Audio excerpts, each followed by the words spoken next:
మన ప్రభువును రక్షకుడైన యేసుక్రీస్తు వారి పరిశుద్ధ నామములో కూడి వచ్చిన నా ప్రియులందరికీ నా హృదయపూర్వక వందనాలు తెలియజేస్తున్నానండి. మీకు స్వాగతం పలుకుతున్నాను. ఈరోజు సోమవారం తారీఖు 27వ తారీఖు 10వ మాసంలో ప్రవేశించాం. నాకు ఇచ్చిన తలంపు ఏంటంటే, ఆనాడు యేసుక్రీస్తు వారు శిష్యులతో మాట్లాడుతున్నాడు. ఆయన అంటాడు, ధనవంతుడట పరలోక రాజ్యంలో ప్రవేశించడం కంటే ఒంటె సూదిపద్యంలో దూరట సులభం అని చెప్పి అన్నాడు. శిష్యులు కన్ఫ్యూజ్ అయిపోయారు. అది ఎట్లా మరి ఇంకెవరు ప్రవేశిస్తారు పరలోకం చెప్పి అన్నారు. అట్లయితే ఇంకెవరు పరలోక రాజ్యంలో ప్రవేశిస్తారని శిష్యులు యేసుక్రీస్తుని అడిగారు.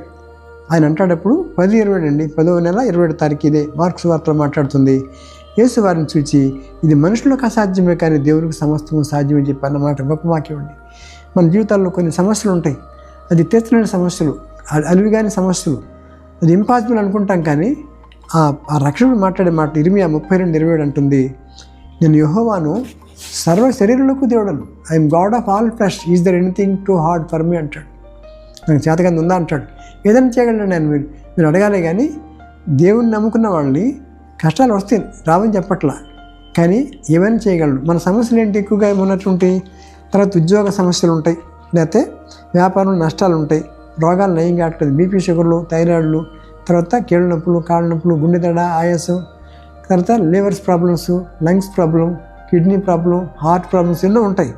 అలాగే కుటుంబంలో శాంతి లేదా, మరి ఏంటి పిల్లలు చేజారిపోతున్నారా, ఏది వచ్చిన పిల్లలకు పెళ్ళిళ్ళు కావట్లేదా, ఇల్లు సొంత ఇల్లు అంటూ లేదా, ఇవన్నీ మనకి సమస్యలుగా ఉంటున్నాయి. కానీ ఆస్తి బంధువులు ఏమైనా కాజేశారా, కబ్జా చేశారా, తర్వాత సొంత వాళ్ళని మోసం చేస్తున్నారా, ఇంకా కోర్టు కేసులు ఉన్నాయా చూడండి, ఇంకా రకరకాలుగా సంతానం లేదా, ఇట్లా తర్వాత భర్తలు తాగి వస్తున్నారా, ఎంతోమంది సమస్యలు ఉన్నాయి. ఇవన్నీ కూడా ఉన్నాయి. కానీ ఆయన అంటాడంటే ఒకటే సొల్యూషన్ ఇక్కడ, ఆయన మీద ఆనుకుంటే మాత్రం, నేను యెహోవాను సర్వ శరీరులకు దేవుడను, నాకు అసాధ్యమైన ఏదైనా ఉండునా అని చెప్పి సవాల్ చేసినటువంటి దేవుడు మనకున్నాడు. కాబట్టి అనుదిన వాక్యం ధ్యానించుకుందాం. వాక్యబుల్లో మన జీవితాన్ని సరి చేసుకుంటూ ఆమె పూర్తిగా ఆనుకుంటే, అవన్నీ మనసు నీ మీద ఆనుకున్న వాడిని పూర్ణశాంతిగా మనగా కాపాడుతామని చెప్పి యెషయా 26:3 పట్టుకుంటే అద్భుతంగా మన సమస్యలు పరిష్కారం చేస్తాడు. హృదయాలను, కుటుంబాల్లో నెమ్మది ఇవ్వగలడు, శాంతి ఇవ్వగలడు, ఆర్థిక స్థితిని మెరుగుపరచగలడు, అప్పులు తీర్చగలడు, ఏమైనా చేయగలడు.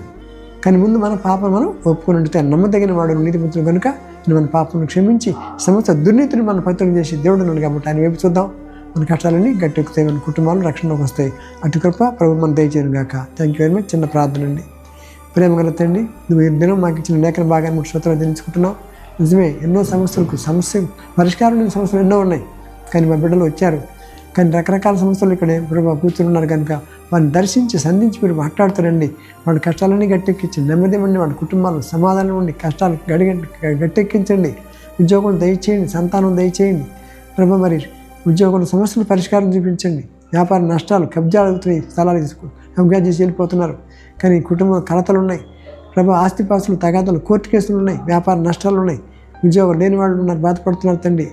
అయ్యా, రక్షణ ఎన్ని రకరకాల సమస్యలు ఉన్నాయి. బిడ్డలందరినీ దర్శించి ఒకసారి వారి రక్కను నీ కృపలో ప్రభు సంధించి వారితో మాట్లాడమని, బలపరిచి దీవించి ఆశీర్వదించమని, సమస్యల పరిష్కారం చూపించమని యేసుక్రీస్తు వారి పరిశుద్ధ నామంలో బహువినంగా నిన్ను అడిగి వేడుకుంటున్నాం తండ్రి. ఆమెన్.